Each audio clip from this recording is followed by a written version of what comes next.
Mike doesn't want to do any intros this week, so I'm doing them all apparently. And John, I did intros this week.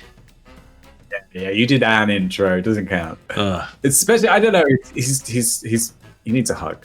Anyway, we're going to talk about T-Mobile, massive fines, and hopefully the first of many in today's not so critical update.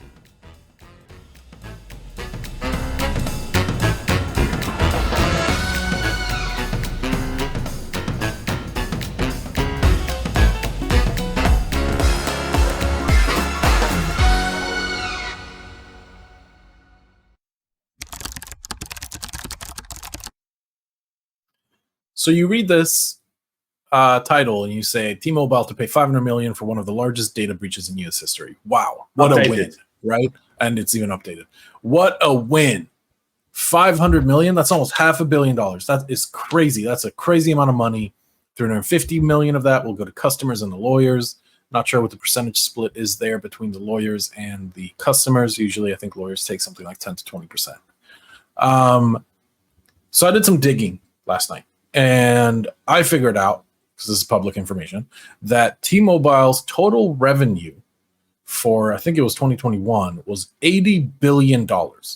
Oh. So then I was like, okay, but that's just revenue, right? Operating costs is very expensive on such a large scale. So I said, okay, what was T-Mobile's net profit last year? And it said it was $3 billion. What? They made $3 billion in 1 year. Wow.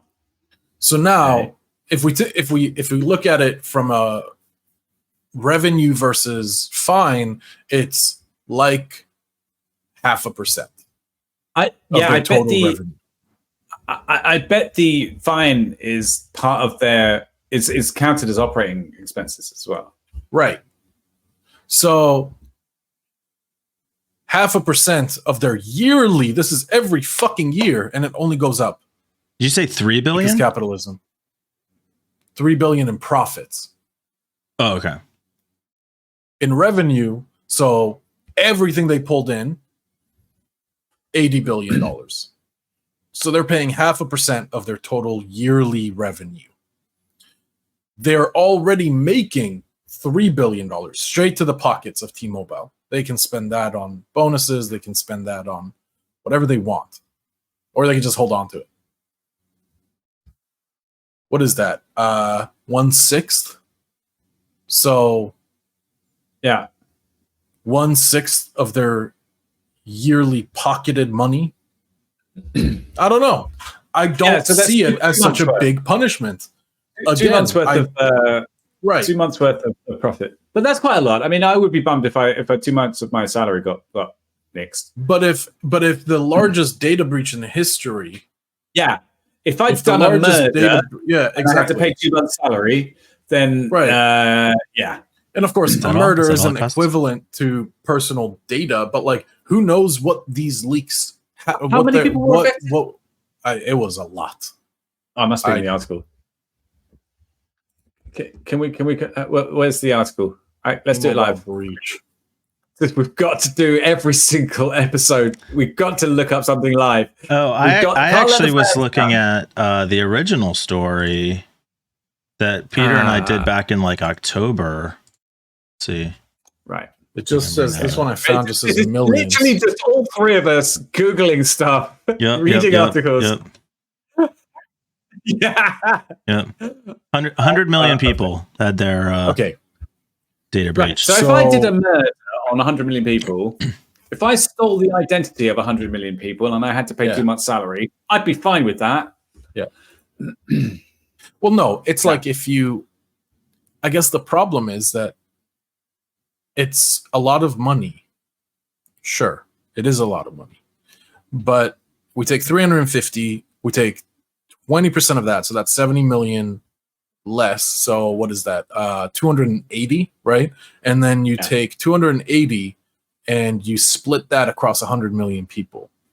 I think that's $280. The 100 million. The 100 million was how many the attacker reported. From Krebs, they said 40 million people had their Social Security numbers and date of birth breached. So double that. So double that number. So every person that is eligible to receive, let's say they get like $500, $600. So for a lifelong pain that you constantly have to check your credit, you constantly have to look behind your back and make sure that you're not that your identity isn't being stolen. That's $600 worth. I'm pretty sure they're going to get 2 years free identity protection. Of course, some service, because that just comes as standard.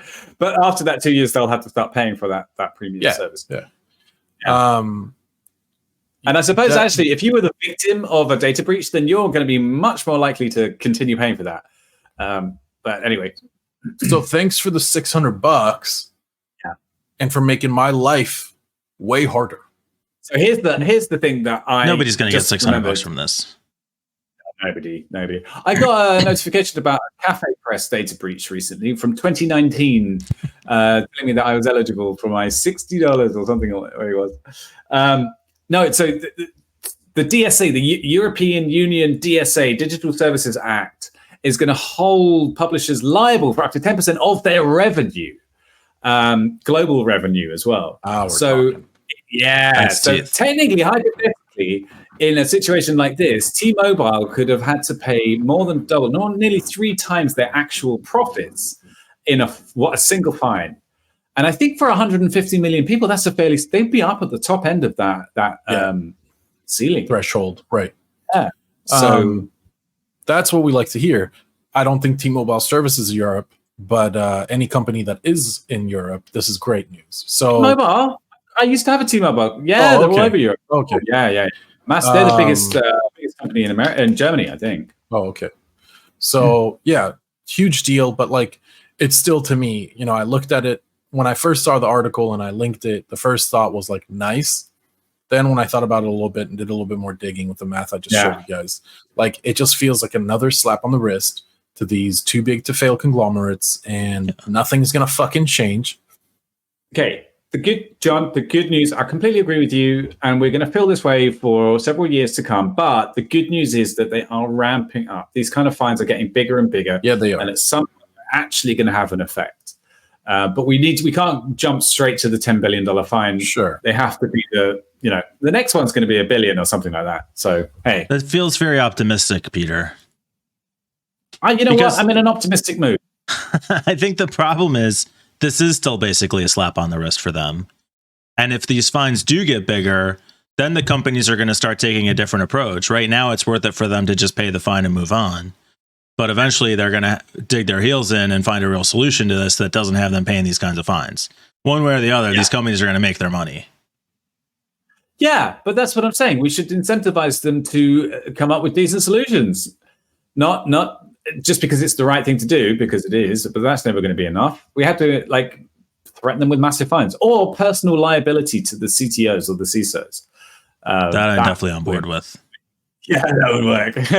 Well, see, I'm on board with it, except maybe it would happen to me one day. That's the thing I'm worried about. I don't want this podcast episode to come back at me if I ever make it to that. That shitty piece of that piece of PHP code Peter threw together 15 years ago finally came and bit him right in the ass. Like, fuck it. I know I said that back on that podcast, but with a comment left in that says "fix this later." Yeah, right. Exactly. Yeah. This probably won't work. Admin 123 password. Yeah, which of course remove none of this token. I do not reuse passwords anywhere at all. What'd you say? You don't use notes? I don't reuse passwords ever. Oh, you don't reuse passwords? Never have done. There are I don't believe you, Peter. Hundreds of forums out there with the same password. Oh my god. Love it. So we'll see how it goes. Still a win. A win's a win. Let us know if you get your check, John. Yeah, well, I told you I don't think I was actually part of the breach. I thought we talked about this before. Well, they never reached out to me. Aren't they supposed to do that? Aren't they supposed to contact the people? You might have to check that. You might not be in the class action now. I don't know. No. I'm saying, listen, I just told you that I only just got notified about 2019 data breach on Cafe. But this is already settled. Yeah. Well, we'll see. Yeah, but you'll have to hand it to lawyers who I'll- then all the notifications. I'll go. So- I'll go make some noise. I want my $600. So anybody who uses T-Mobile should click the like button to let us just give us some indication of like how many T-Mobile users are out there. Really, anybody. Like if you use a cell phone, click the like button. If you're a T-Mobile user, let us know in the comments if they've contacted you about getting a check yet. If you're not a T-Mobile user, then definitely click it because No, just let us know in the comments. Yeah, in the comments, definitely. Yeah. Definitely. Yeah. All right, It's been cool. my Discord. Say hi. I think that's it for the week. We will be back again tomorrow. Like Facebook. Some new recordings later.